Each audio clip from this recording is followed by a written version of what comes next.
Zoom. Pessoal, bom dia, tá? Então, nós estamos na nossa sexta aula de Filosofia do Direito, República Moderna 3. Lembrando, né? Por que a gente está vendo esse negócio de República Clássica, República Moderna? Porque o direito não é um balão voando no céu, tá? O direito é uma realidade social e, portanto, inserido num determinado tipo de sociedade. Ele não pode ser pensado fora desse tipo de sociedade. Além do que, você atua nele projetando um tipo de sociedade na qual você quer viver. Então, não só ele é uma realidade social do ponto de vista empírico, mas ele é uma realidade social do ponto de vista ideal. Cada vez que você atua perante o direito, você está projetando o tipo de sociedade na qual aquele direito deve ser efetivo. Bem? Então, não só, né, de novo, né, a sociedade, na relação com o direito, ela não é só um fato. A sociedade é um valor também.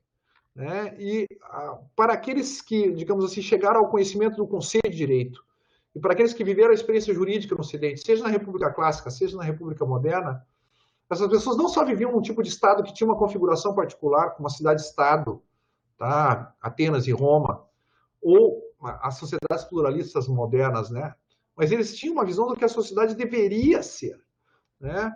E o que a sociedade deveria ser, a gente está chamando de república, tá? Então vamos ver o contexto da sociedade pluralista moderna. Res publica, res populi, né?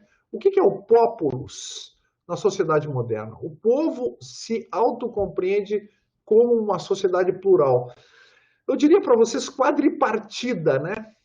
Ou seja, em 4 partes, como aquela do esqueminha que a gente viu na aula passada. Uma esfera ética, uma esfera política, uma esfera jurídica, uma esfera econômica.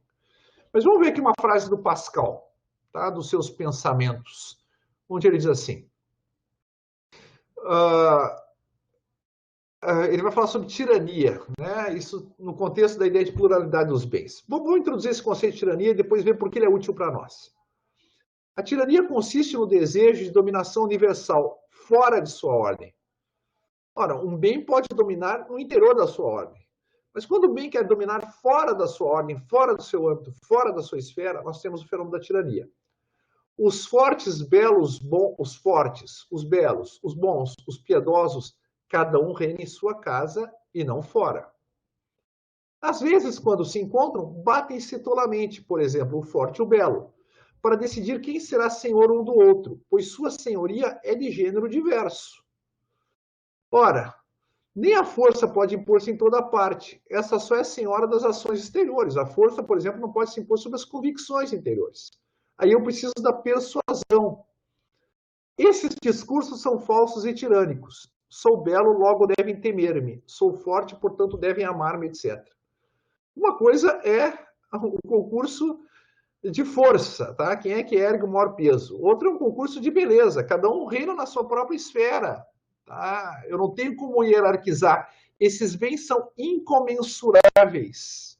Entre o belo e o forte, eu não tenho como decidir. Eu posso decidir entre o mais belo e o menos belo, entre o mais forte e o menos belo, mas não há transição entre o belo e o forte.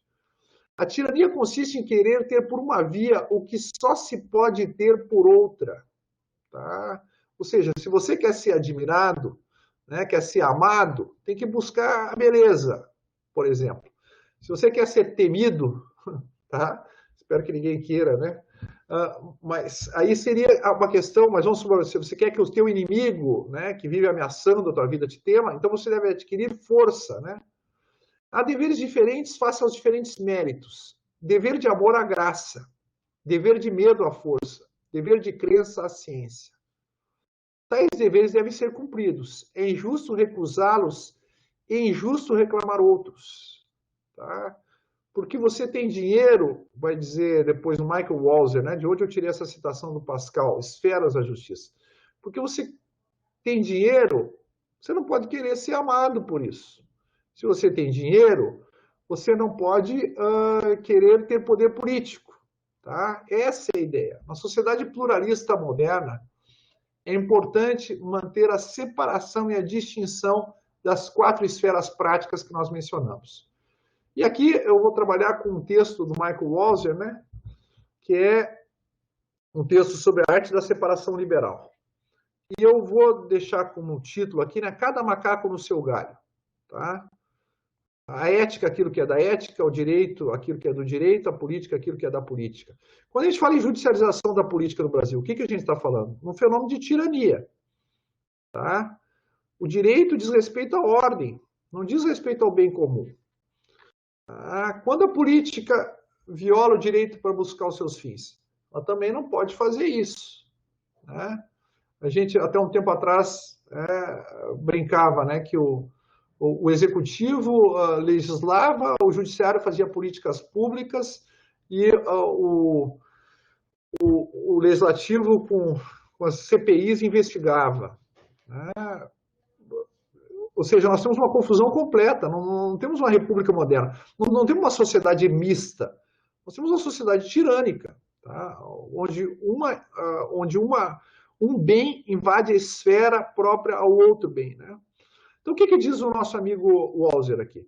A sociedade pré-moderna estava concebida como um todo orgânico e integrado, indiferenciado. Né? Um blocão. A igreja e o Estado e a igreja e a universidade, a sociedade civil e a comunidade política, a dinastia e o governo, o cargo e a propriedade, a vida pública e a vida privada, o lar e o trabalho. Cada um desses pares formava um dois em um inseparável. Não tinha uma separação entre público e privado, não havia separação entre Estado e igreja, não havia separação entre Estado e universidade. Né? Confrontados com esse mundo, os liberais pregaram e praticaram uma arte da separação. O que as revoluções liberais fizeram? Por exemplo, duas grandes coisas. Separar o Estado da economia, né? Aboliram o Estado mercantilista para ter uma sociedade de mercado, né? Separaram o Estado da economia e separaram o Estado da religião. Aboliram a ideia de igrejas confessionais. O Estado não intervém mais no mercado. Né? A gente ainda tem um capitalismo de compadrio no Brasil, né? Que é uma herança do antigo regime. Tá? Essa ideia de que o Estado define os campeões nacionais e vai dar dinheiro para esses, não para os outros, é um modo de você fundir a esfera política e a esfera econômica. Os liberais lutaram contra isso, contra a ideia de que o Estado pode privilegiar os amigos do rei. Okay? Também, né, o mercado não pode invadir o Estado. Não podem, né, os empresários fazerem lobby, os sindicatos fazerem lobby para que os seus interesses econômicos pautem a agenda política de um país. Isso aí também não pode. A política não pode invadir a economia não pode invadir a política. Cada macaco no seu galho. Né? Tem que ter uma separação. Então, os liberais traçaram linhas, demarcaram âmbitos diferenciados e criaram um mapa sociopolítico que ainda nos é familiar. Nós não temos uma igreja, não temos um Estado confessional no Brasil. Isso é bom. Tá? Nós temos livre iniciativa e propriedade privada no Brasil. O Estado não é dono de tudo. E nós achamos isso bom, colocamos isso na Constituição. Tá? Dizemos, né, que o planejamento é obrigatório só no nível estatal. Para o setor privado, ele é meramente indicativo. A linha mais famosa é o muro levantado entre a igreja e o Estado, mas há outros muros. Né? Lembram, essa expressão é a expressão do Thomas Jefferson. Né? Nós aqui nos Estados Unidos é o primeiro Estado laico do mundo, né? Vocês sabem, né? Todos os estados na Europa, né, em outros lugares, eram estados confessionais. O primeiro Estado laico do mundo, né, a primeira emenda, o Estado não subvencionará nenhum tipo de religião. Tá? É a primeira emenda, né, da Constituição Americana, né, dos Bill of Rights, 1791. Tá bem? Estabelecendo um Estado laico. Né? Então, essas artes da separação liberal. Uma coisa, se quer ir para o céu, vai para o céu. Tá? Isso é uma questão da igreja. O Estado não tem nada a ver com isso. Tá? Agora, nesse mundo, né, pagar imposto e cumprir a lei, tá? A igreja também não pode entrar. Okay? A diferenciação social como diferenciação funcional. A sociedade se diferencia internamente em âmbitos funcionais independentes para a sua própria reprodução. O que eu quero dizer aqui? Né? Que há uma diferenciação de esferas sociais como esferas funcionais, ou seja, cada esfera social cumpre uma determinada função para a gente reproduzir a sociedade como um todo. Por exemplo, tem que ter uma função econômica para ser reproduzida. Né? Senão a sociedade vai para o buraco. Então, tem uma esfera econômica que cumpre uma função econômica, produção e distribuição e partilha de bens econômicos, né? Então, a sociedade não se reproduz quando eu tenho uma crise política, quando eu tenho uma crise econômica, quando eu tenho uma crise ética ou uma crise jurídica, né? Quando eu tenho uma insegurança jurídica completa, quando eu tenho um colapso econômico, tá? Quando eu tenho a quebra do Estado, né? Quando eu tenho uma guerra civil. A sociedade não consegue mais se reproduzir. Para a sociedade se reproduzir, né? Essas sociedades com elevado IDH, né? Que elas conseguem se manter no tempo. Assisti agora um filminho, né, em que era um bando de imortais que estabeleceram se encontrar num bar em Londres daqui a 100 anos, num pub em Londres daqui a 100 anos. Por que eles podem se encontrar num pub em Londres daqui a 100 anos? Porque lá tem pubs que têm 400, 500 anos. Né? Tá? A ideia é que a sociedade consegue se reproduzir no tempo. Ela não vai quebrar. Daqui a 100 anos, provavelmente aquele pub vai estar lá ainda. Por que você acredita nisso? Ora, porque a função econômica, a função ética, tá? A função política, a função jurídica elas atingem os seus objetivos, elas são cumpridas, elas são efetivadas, elas são realizadas.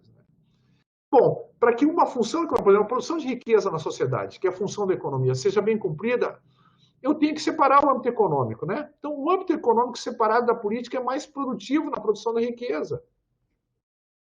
Se você vivesse num país comunista, né, nos anos 70, já 60, 70, por exemplo, e tivesse que entrar na fila para comprar papel higiênico, tu sabe que a tua sociedade não vai se reproduzir.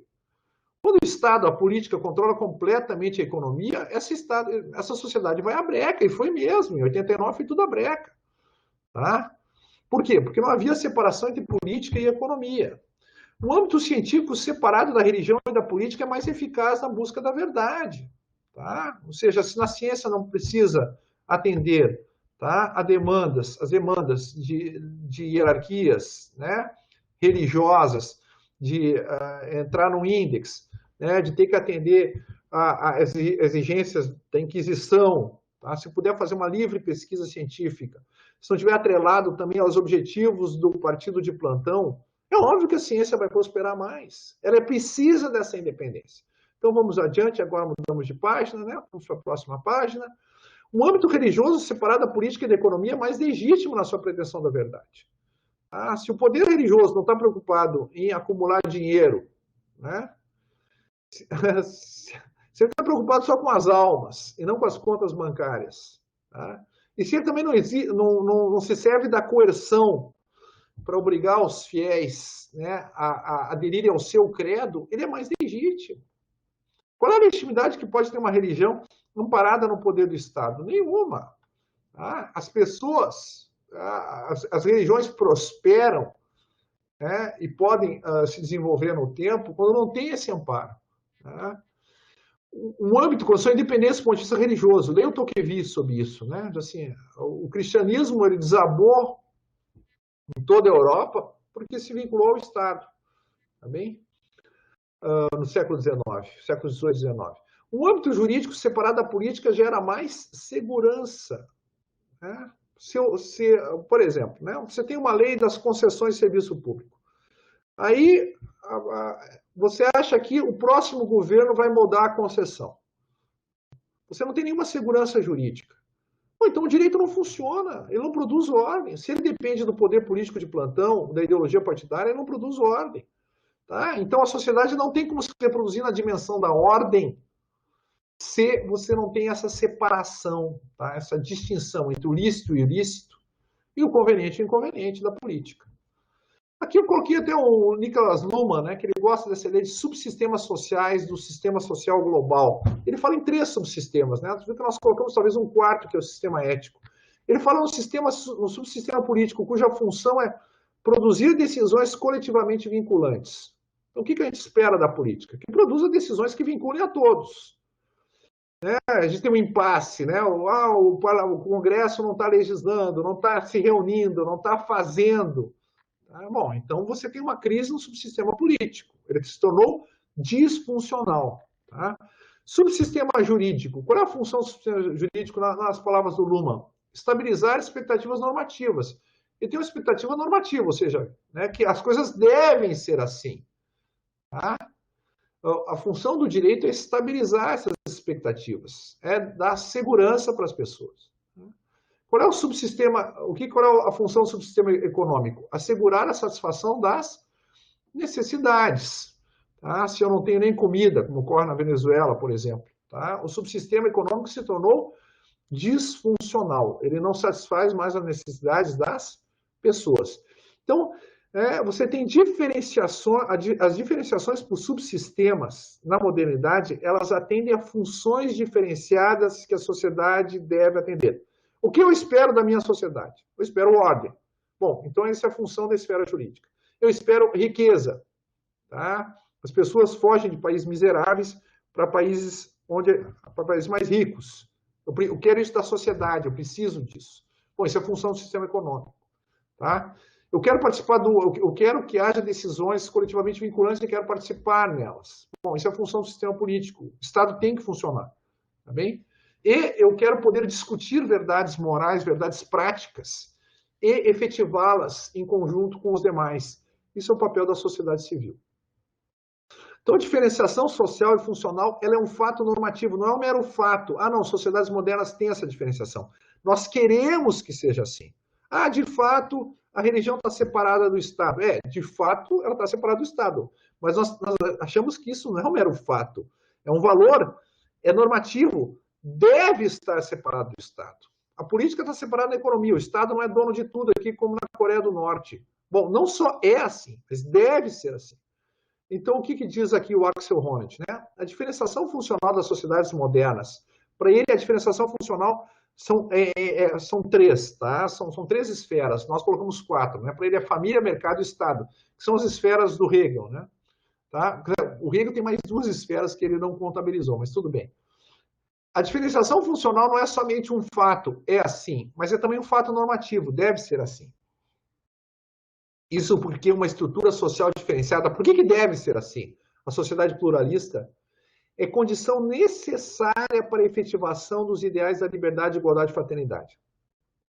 Se a sociedade moderna, a república moderna, a sociedade pluralista moderna só se justifica porque no seu interior, né, os ideais da liberdade, igualdade e fraternidade são realizados, tá bem? Aqui a gente tem que a liberdade, igualdade e fraternidade demandam um certo tipo de estrutura social. Cara, se o Estado controla toda a ciência, de novo, como era no comunismo, tá? Eu não tenho liberdade científica. Bem? Se as igrejas fazem um policiamento, né, da pesquisa, eu não tenho liberdade acadêmica. E por aí vai. Então, vejam, né, eu preciso da separação, claro, para ver na liberdade, mas para a igualdade e para a fraternidade eu também preciso da separação. Vamos ver, então, né? Cada um desses princípios ou desses ideais. A sociedade diferenciada é a liberdade complexa. O liberalismo é um mundo de muros e cada um deles cria uma nova liberdade. Isso é uma frase, né, do Michael Walzer, né?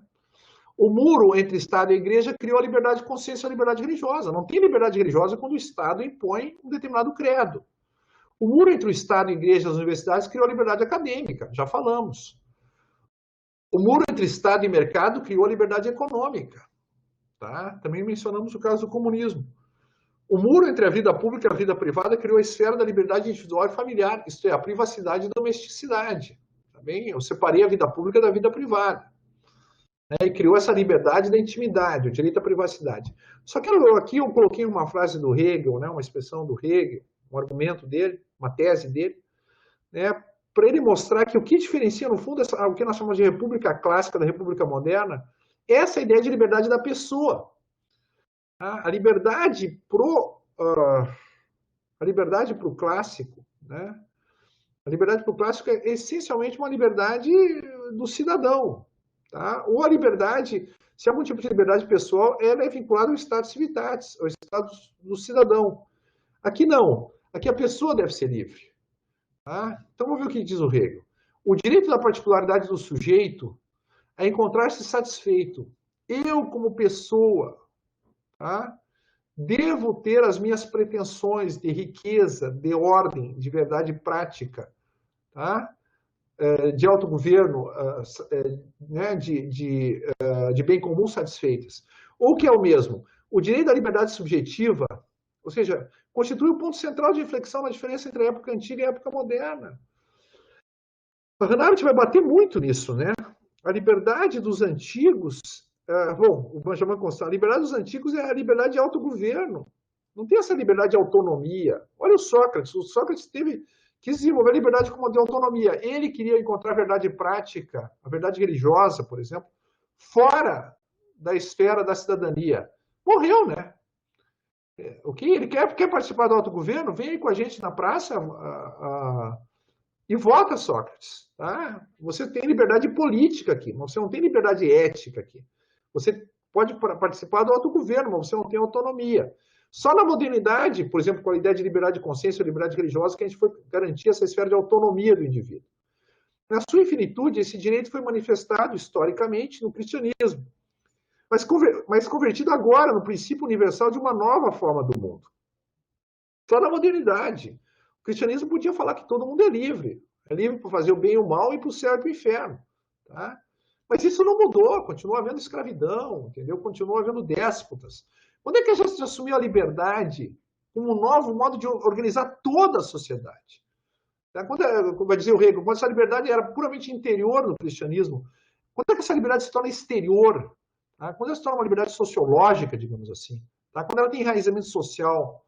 Só na modernidade, só com as revoluções liberais. As suas configurações mais precisas, né, pertencem ao amor. A ideia de que, por exemplo, o casamento por amor, que o indivíduo escolhe com quem ele quer viver, isso é uma ideia moderna. Tá? A liberdade subjetiva tem que ter se tornado um princípio de organização social, o amor romântico.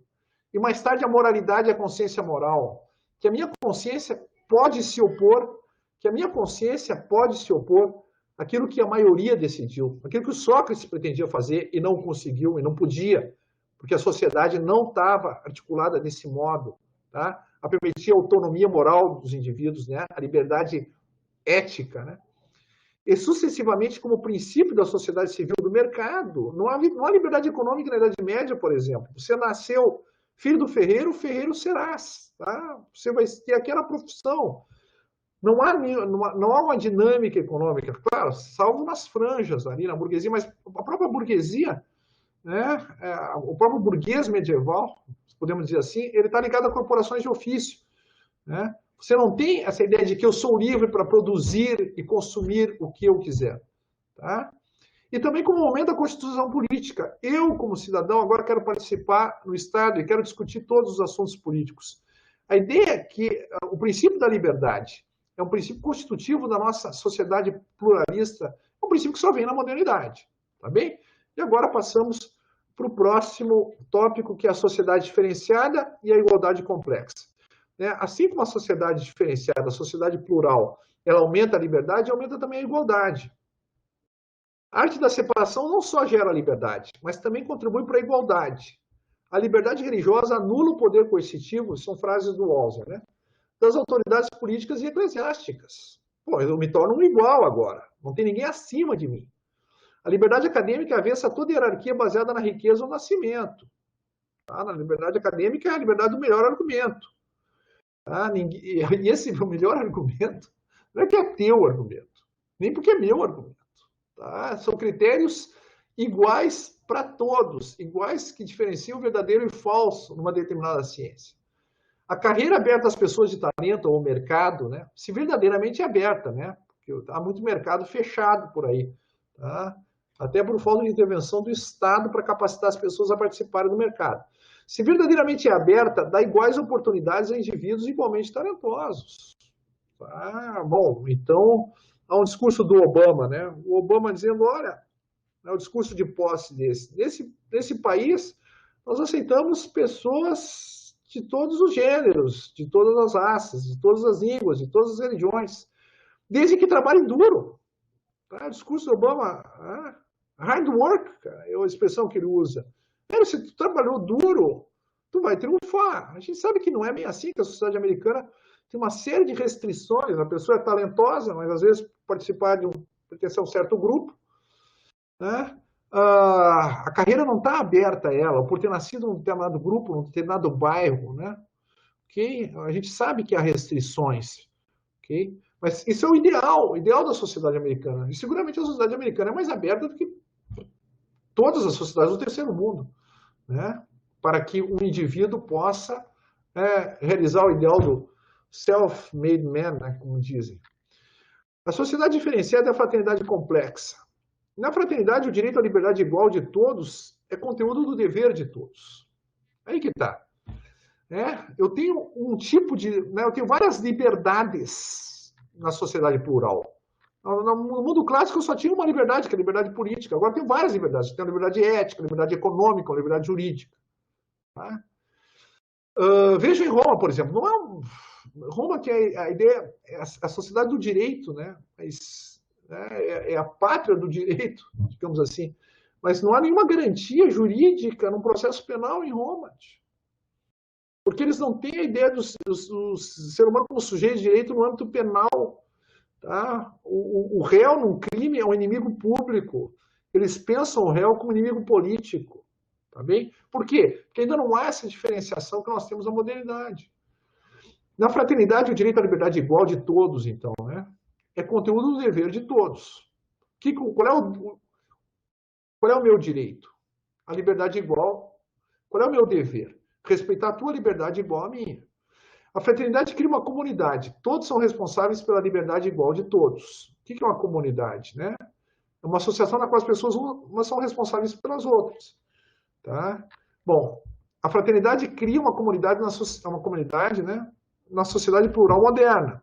Todos são responsáveis pela liberdade igual de todos. Na sociedade moderna, também a fraternidade se torna um princípio complexo. Por exemplo, a fraternidade no mercado, que é a complementação recíproca das necessidades. Não é a fraternidade da política, que é a complementação recíproca nas visões do bem comum. Tá? No mercado, na política, você conta, né, como portador de uma opinião, de uma visão de mundo. Tá? No mercado, você conta como trabalhador e consumidor, como contratante, como agente econômico. A fraternidade, né? Eu posso votar contra o meu consumidor. Ok? Nós podemos ter, digamos assim, atitudes opostas. Né? O tipo de complementaridade aqui é a complementaridade entre as nossas visões. Não é o tipo de complementaridade que se dá num contrato, tá? Onde claramente a gente está ligado a um empreendimento coletivo aqui e agora. Tá? Então, eu posso ser fraterno contigo como consumidor, tá? Que isso não significa que nós tenhamos o mesmo grau, tá, de fraternidade, de identificação um com o outro na esfera política, né? Onde estaremos separados pelas nossas opiniões. Mas teremos uma visão, obviamente, de fundo, que nos dará a concórdia, né? Mas claramente dá para ver isso, né? Você pode agir de um modo fraterno no mercado, tá? E essa fraternidade, ela não significa a mesma coisa na política. Você pode votar contra o teu sócio, por exemplo. Tá? É diferente aqui, né? As visões do bem comum, a complementação recíproca na política, ela é muito mais conflitiva do que a complementação recíproca na economia. Tá? Na economia, eu quero vender e você quer comprar. Na política, um quer liberar as drogas, o outro quer proibir. Tá bem? A fraternidade aqui é diferente. Okay? Não significa respeitar. Na fraternidade econômica, você se aproxima do outro. Na fraternidade política, muitas vezes, você tem que respeitar a distância do outro. Né? Respeitar a liberdade igual do outro de ter uma opinião sobre o bem comum. A fraternidade da sociedade civil, complementação recíproca das visões de mundo e capacidade de implementá-las, não é a fraternidade do Estado de Direito, que é a complementação recíproca de direitos e deveres. Os sujeitos de direito meramente se coordenam. Tá? Na sociedade civil, eles não precisam ter consenso praticamente sobre nada. O consenso deles é puramente formal, acerca da estrutura formal do Estado de Direito.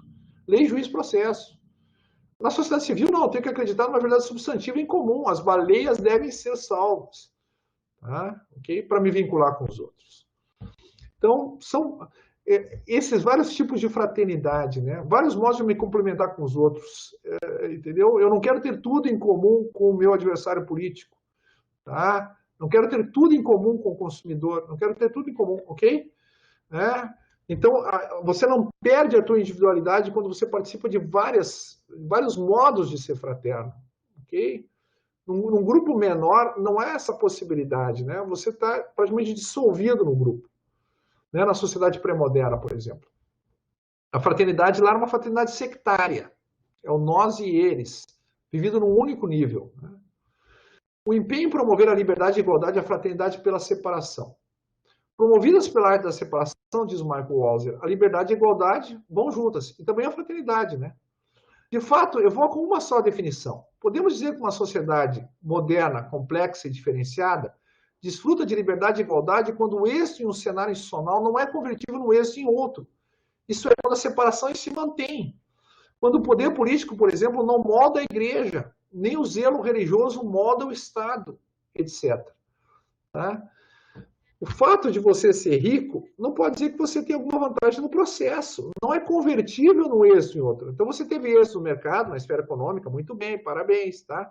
Mas não pode ser convertível em poder político. Se você converte então a gente tem nós estamos diante do fenômeno da tirania, tá bem? Então, nós temos que manter essas separações, né?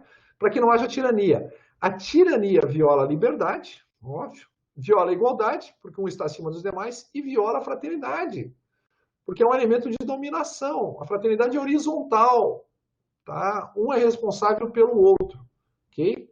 A tirania até muitas vezes se coloca como paternalista, como solidária, como alguém que vai atender as necessidades dos outros, mas claramente ela é hierárquica. É o poder estatal, né? Que pode satisfazer as necessidades daqueles carentes de poder. Ou seja, é uma relação assimétrica. A fusão das esferas é a tirania. Então, ele dá um exemplo de o que acontece hoje, né? Os bispos da igreja criticam a política nacional de defesa. Por quê? Porque o Estado não está ligado à igreja. As universidades albergam dissidentes radicais. O Estado subsidia e regula a atividade empresarial. Em cada caso, as instituições respondem à sua própria lógica interna, ainda que respondem a fatores de determinação sistêmica. Tá? O Estado subsidia e regula a atividade empresarial em termos de bem comum, mas não em termos de privilegiar esse, aquele, ou afetar a concorrência que deve existir. Aliás, o próprio Estado deve proteger essa concorrência. Né? Ou seja, o Estado só pode intervir na economia em nome da economia. Qual é a função da economia? Produzir riqueza para todos. Né? Bom, para produzir riqueza para todos, ela tem que respeitar... Produzir riqueza para todos, na sociedade pluralista moderna, respeitando a liberdade, a igualdade e a fraternidade. Tá? Bom, então ele tem que proteger a concorrência, por exemplo. Tá? O Estado intervém no mercado em nome do mercado. O que o mercado quer do Estado? Que o Estado seja Estado. Né? Que ele seja imparcial em relação aos vários... Quando se vai diante de um tribunal, que ele seja imparcial em relação a todos os interesses conflitivos. Por aí vai. Tá? Em cada caso, as instituições respondem... Né, a gente já falou isso, né? Respondem a fatores de determinação sistêmica, claro. Essas instituições se complementam. Por exemplo, um bom direito vai favorecer, e muito, tá, a criação de riqueza, porque vai dar segurança jurídica aos agentes econômicos. A única maneira de reprimir essa lógica interna é através de uma força tirânica, que atravesse as linhas e supere os muros estabelecidos pela arte da separação. É um Estado que entra na esfera ética, tá, que domina a universidade, que entra na esfera da igreja, que domina a economia. Vejam esses países tirânicos, né? Venezuela, Rússia, tá? Turquia, Coreia do Norte. Né? A arte da separação não é uma empresa ilusória ou fantástica, é uma adaptação moral e politicamente necessária às complexidades da vida moderna. Ah, não dá para fazer a separação. Dá, e a gente está sempre tentando fazer. É um projeto inacabado, esse projeto de ter uma república moderna, de ter uma sociedade poliárquica, tá? Em que cada princípio seja atendido pela sua própria esfera. E com isso a gente vai para... Próxima página, que diz assim: a teoria liberal reflete e reforça um processo de diferenciação social que já ocorreu há algum tempo. A sociedade medieval já começa a se diferenciar. Os liberais republicanos simplesmente levam isso adiante na Revolução. Dão um status, digamos assim, um status objetivo, jurídico-político para essa separação. E, por fim, aqui a harmonia entre as esferas, né? A forma de vida democrática. Professor, nós vamos separar, mas elas não vão, cada macaco no seu galho e não vai ter uma árvore? Não, vai ter uma árvore. Essa ideia de uma forma de vida democrática, aqui passa a citar o Honneth, né? Imagem de uma sociedade libertada, podemos dizer de uma sociedade emancipada, né? Leva em consideração, a forma de vida democrática é o ideal socialista do Honneth, né? Ele chama de forma de vida democrática. Nós vamos chamar aqui de uma forma de vida republicana. O que nós queremos no Brasil? Uma sociedade fraterna, pluralista e sem preconceitos. É uma forma de vida republicana, né? Que efetiva direitos individuais e sociais, em que cada um assume os deveres pelo outro. Leva em consideração a autonomia normativa das diversas áreas funcionais. Olha, a política com a política, o direito com o direito, tá? Sem que tal signifique desistir da esperança de um todo harmonioso. Uma vez que falar de uma forma de vida numa sociedade com funções diferentes, função econômica, função política, função jurídica, tem de significar necessariamente pressupor a existência de uma ordem criada de forma razoável, uma estrutura harmoniosa que mais do que apenas assoma as suas partes. Tá? A política precisa do direito, o direito precisa da política. Ambas precisam da economia, que também precisa delas. Elas se complementam. O que não dá para fazer é invadir a esfera da outra. Às vezes o aluno diz assim, professor, o judiciário tem que dar o remédio porque o executivo não dá. Então nós temos que judicializar a política. Não. Qual é o projeto republicano? O projeto republicano é judicializar o judiciário e politizar a política. Tá? Então nós temos que juridificar o direito. Né? Ou seja, o judiciário tem que ser cada vez mais fiel à missão, que é a missão do direito, que é de produzir ordem na sociedade. Não é combater a corrupção, não é promover o desenvolvimento social, não é salvar as almas, tá? Não é emancipar as classes oprimidas, é garantir a ordem. Né? Quem é que vai garantindo a ordem? Ou seja, que as pessoas numa sociedade tenham essas expectativas garantidas, as outras esferas começam a trabalhar melhor. Tá? Bom, o próprio Estado vai se manter dentro dos limites do direito, nós vamos ter um Estado de direito, vai evitar o arbítrio, a tirania, a opressão. Os agentes econômicos vão poder prosperar, porque sabem o que ele é. Né? A própria vida ética, ela fica assegurada, porque as pessoas vão ter liberdade garantida pelo direito para buscarem as suas próprias concepções de vida boa, de verdade prática. Ok? A ideia é de você participar de um povo. E um povo é sempre uma estrutura harmoniosa dessas quatro partes. Tá? E cada uma delas reforça as outras quando ela é deixada na sua independência. Né? Ao que se aspira, diz o Honneth, né? Tem essa utopia socialista dele, é marcar no futuro as linhas de separação entre as três esferas da liberdade social. Ele só fala em três esferas, né? E para ele, liberdade social é a fusão da liberdade, igualdade e fraternidade. Família, mercado e Estado. De maneira tão hábil que as mesmas, na reprodução da unidade superior da sociedade, o povo, se apoiam tal como órgãos em um corpo. Assim como um corpo precisa de um coração, da bexiga, pulmão, tá? Uma sociedade precisa do mercado, precisa da democracia, precisa do Estado de Direito, precisa da sociedade civil. Bem? Quais são as 5 identidades diferenciadas por esfera na modernidade? Hegel. Por que o professor insiste tanto nos autores? Para dizer que a gente não está inventando a roda aqui, né? Por favor, né? Tá? Isso aqui é uma das mentes mais representativas do Ocidente, né? Claro, não estou falando aqui de autores menores, mas o Hegel, por exemplo. Né? Talvez aquele que melhor tenha entendido a estrutura da sociedade moderna, ali no início do século XIX, né? O que ele coloca? Olha, agora as pessoas vão ter mais de uma identidade social. Vão ter 5 identidades, pelo menos, né? A pessoa vai ser membro de uma família, vai ser um sujeito de direito, vai ser um sujeito moral, vai tomar parte do mercado e vai ser um cidadão. Tá? E ele diz assim, no direito, o objeto do direito é a pessoa no sentido jurídico, tá? A pessoa com sujeito de direito. Do ponto de vista moral, o sujeito, o subject, né? O sujeito moral. Na família, o membro da família. Na sociedade civil em geral, o cidadão, o Bürger, né? como bourgeois, não como citoyen. Né? A palavra alemã Bürger significa simultaneamente burguês e cidadão. Né? Então, o próprio... Né, tem que diferenciar em francês aqui. Né?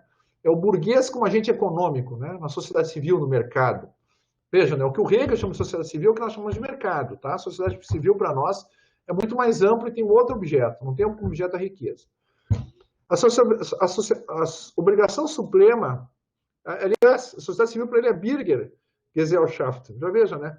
Por isso que muitos tradutores de Marx, quando Marx usa essa expressão, traduzem a sociedade burguesa, né? É o mercado. A obrigação suprema do indivíduo é ser membro do Estado, Bürger como citoyen, né? Como cidadão. Então, aqui, eu quis colocar isso aqui porque a segunda frase do Hegel, né, na primeira frase tem as 4 primeiras identidades e faltou essa de cidadão. Então, aqui a gente fechou 5 identidades. O Hegel diz, olha, você tem pelo menos 5 identidades na modernidade e nós queremos que essas aqui, entendeu? Não é porque eu sou filho de alguém que eu tenho mais privilégios no direito, ou tenho mais direitos políticos. Ser membro da família é uma coisa. Ser sujeito de direito não é a mesma coisa que ser cidadão. Tá? Eu posso ser derrotado como cidadão numa votação, nem por isso eu perco minha vida, minha propriedade, meus direitos são afetados. Amém? Então, as esferas sociais como esferas práticas, são esferas da ação. Eu quis chamar essas 4 esferas como esferas práticas.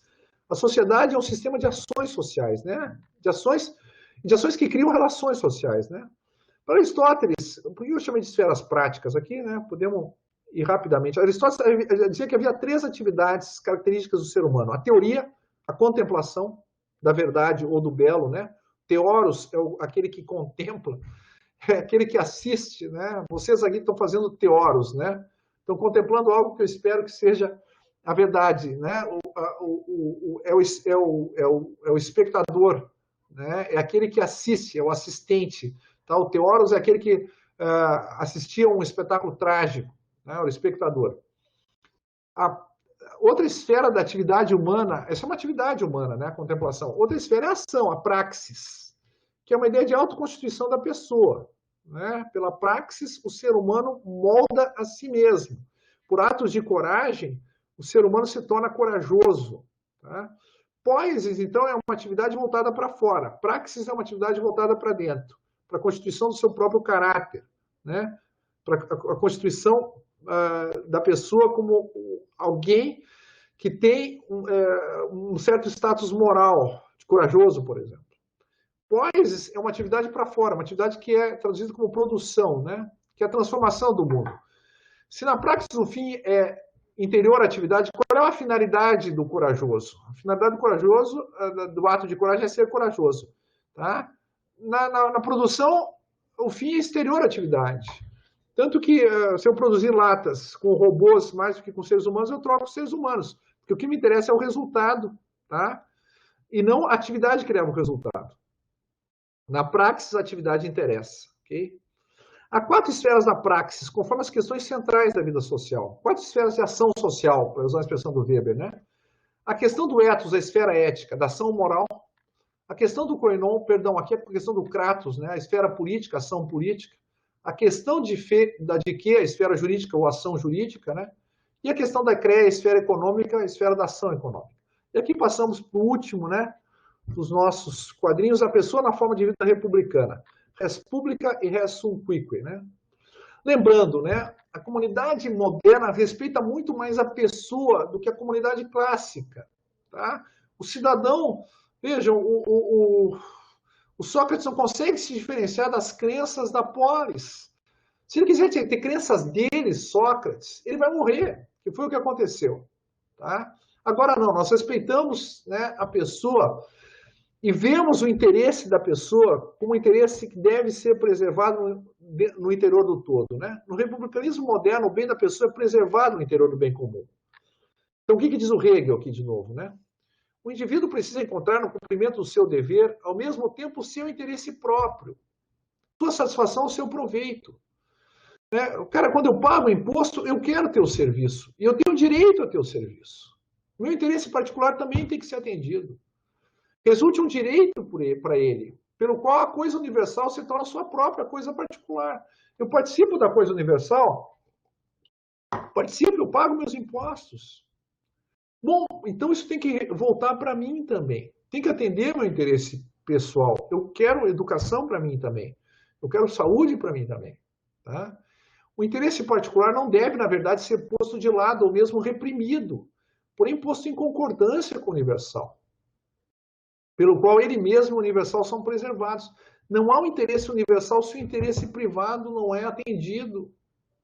Se não tem papel higiênico, como não tem na Venezuela hoje, e não tinha nos países comunistas, tá? O interesse particular não é realizado, o universal não vai se manter, o Estado vai quebrar. Tá? Não vai haver comunidade mais. Não haverá res pública se eu não tenho res sum quique, a coisa de cada um. Cada pessoa deve participar desse banquete comum, digamos assim. Todos são convidados. Né? A República, então, aqui é uma frase da Constituição Francesa que nós começamos lá. Né? A Constituição Francesa de 1848 é a primeira que usa a tríade republicana, né? O primeiro documento oficial que usa a tríade republicana. Né? A República Francesa tem por princípio a liberdade, igualdade e fraternidade. Essa mesma Constituição diz o seguinte: a República deve proteger os seus cidadãos na sua pessoa, na sua família, na sua religião, na sua propriedade, no seu trabalho, e pôr à disposição de cada um a instrução indispensável a todos os seres humanos. Ainda tem a educação pública, né? Um direito social aqui já na Constituição de 1848.